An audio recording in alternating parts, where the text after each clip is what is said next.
Hello दोस्तों, आज मैं आपको एक ऐसे शख्स की कहानी सुनाने वाला हूँ जिनके सामने कई सारी मुश्किलें आई, फिर भी उन्होंने सारी मुश्किलों का डट कर सामना किया और आज वो दुनिया के सबसे बड़े रईसों में गिने जाते हैं। और आज नंबर 1 का ताज उनके सर पर है और उस शख्स का नाम है इलोन मस्क। हाँ, वही इलोन मस्क जिसने 12 साल की उम्र में ब्लास्टर गेम बनाकर इतिहास रच दिया।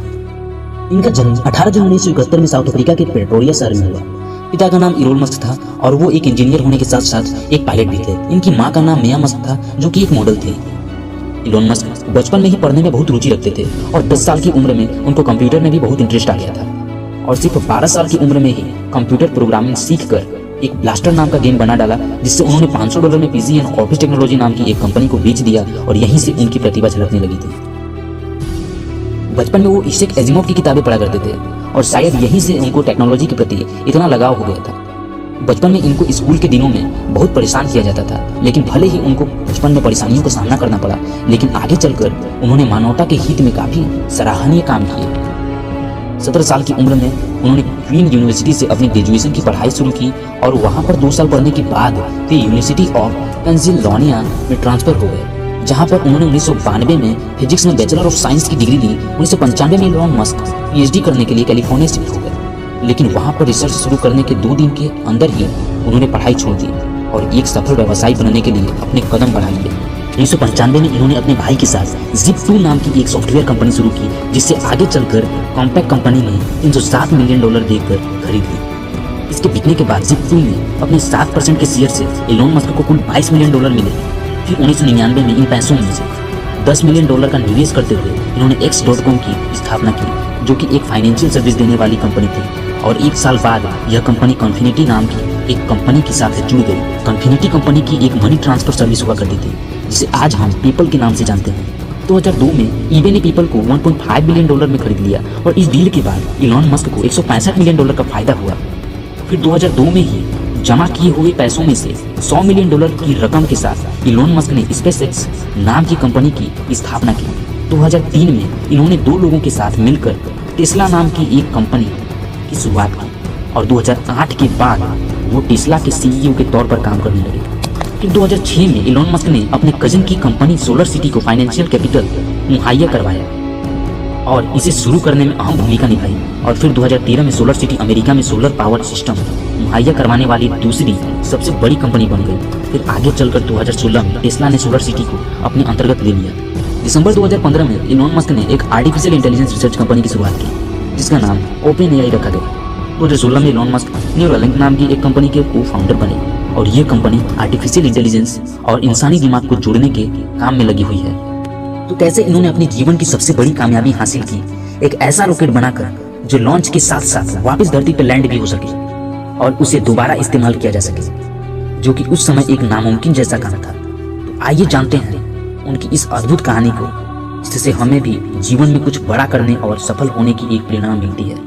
अकेला चना पहाड़ नहीं फोड़ सकता, अकेला चना पहाड़ नहीं फोड़ सकता, पर अकेला बंदा पहाड़ तोड़ सकता है। इलोन मस्क अमेरिका से रूस गए पुरानी मिसाइल के खोखे खरीदने, ताकि उनसे कुछ ऐसा बना सके जो आज तक कोई नहीं बना पाया था।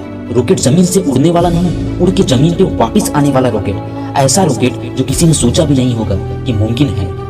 अगर किसी ने सोचा भी होगा तो उसके पास कोई आइडिया नहीं होगा, कोई तरीका नहीं होगा कि कैसे रॉकेट को वापस जमीन पर उतारना है। और अगर किसी के पास कोई आइडिया भी होगा तो उसने किया नहीं होगा। लेकिन यह बंदा जो रॉकेट के बारे में कुछ भी नहीं जानता था और ना ही कोई ऐसी पढ़ाई करी थी जिसमें रॉकेट के बारे में पढ़ाया गया था, वो बंदा ऐसा रॉकेट बनाने चला था जो उस समय की रॉकेट बनाने वाली कंपनियों को भी नहीं पता होगा। जमीन पे वापस उतरने वाला रॉकेट लॉन्च तो कई सालों से होता आया है। इस बंदे से रूस वालों ने जरूरत से ज्यादा पैसे मांगे।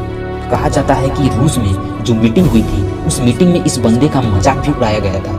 ये बंदा बिना डील पूरी किए वापस अपने देश अमेरिका आ गया और उसी दिन से किताब उठा ली इसी सवाल के जवाब में कि मैं क्यों नहीं बना सकता रॉकेट। मैं ऐसा रॉकेट बनाऊंगा जो बहुत कम खर्चे पे अंतरिक्ष में जा सके और ऐसा बनाऊंगा जो लॉन्च के साथ साथ जमीन पर वापस लैंड भी कर सके। बंदे ने एक के बाद एक किताबें पढ़ डाली और शुरू कर दिया अपना पहला प्रोजेक्ट। सन 2006 पहले लॉन्च के 37 सेकंड के अंदर ही सीधा जमीन पे आके गिर गया और उसके टुकड़े टुकड़े हो गए। प्रोजेक्ट फेल हो गया। वो बंदा पिछले 4 सालों से इस काम पर लगा हुआ था, लेकिन यह फेल हो गया और पैसों का बहुत नुकसान हो गया। बंदे ने फिर सवाल ढूंढने की कोशिश करी कि कमी कहाँ रह गई। रॉकेट लॉन्च क्यों नहीं हो पाया। 1 साल बाद फिर से रॉकेट लॉन्च किया, फिर से वही हुआ, मिशन फेल, रॉकेट क्रैश, पैसों का भारी नुकसान। एक के बाद एक मिशन फेल होते गए, 3 बार इलोन मस्क फेल हुए। अब इस बंदे के पास केवल एक रॉकेट बनाने जितने पैसे थे, जितने अच्छे अच्छे इंजीनियर थे वो सब छोड़ छाड़ के चले गए। लेकिन इस बंदे में इतना जुनून और इतना आग था कि इसने सोचा एक बार और कोशिश करते हैं। लेकिन इसके पास इतने पैसे नहीं थे कि यह अच्छे इंजीनियरों को रख सके, और घटिया इंजीनियरों को यह रखना नहीं चाहता था। तो इसने सोचा क्यों ना इस बार प्रोजेक्ट का चीफ इंजीनियर मैं ही बन जाऊं। वो बंदा खुद चीफ इंजीनियर बन गया, जिसने रॉकेट साइंस की कोई डिग्री नहीं ले रखी थी। बहुत जोखिम भरा काम था, पैसों का पहले ही भारी नुकसान हो रखा था। लेकिन इस बंदे की हिम्मत का नुकसान कोई नहीं कर पाया, पूरी जान चौथी कोशिश में लगा दी। और उसके बाद कुछ ऐसा हुआ जो आज तक कोई नहीं कर पाया। पूरी दुनिया ने एक नजारा देखा, दुनिया का सबसे कम बजट पर उड़ने वाला रॉकेट सफलतापूर्वक लॉन्च हो चुका था। साइंस के अंदर ऐसी पहली बार नहीं हुआ था, लेकिन इतने कम बजट के अंदर किसी रॉकेट को लॉन्च करना पहली बार हुआ था। ऐसा करके दिखाया उस बंदे ने जिसको किसी ने रॉकेट बनाना नहीं सिखाया था। इस बंदे की कंपनी को आज दुनिया स्पेसएक्स के नाम से जानती है, और इसके रॉकेट में इतनी जान है कि नासा भी अपने कई सैटेलाइट को स्पेसएक्स के जरिए अंतरिक्ष में भेजती है। आज इस बंदे को असली दुनिया का आयरन मैन बोला जाता है।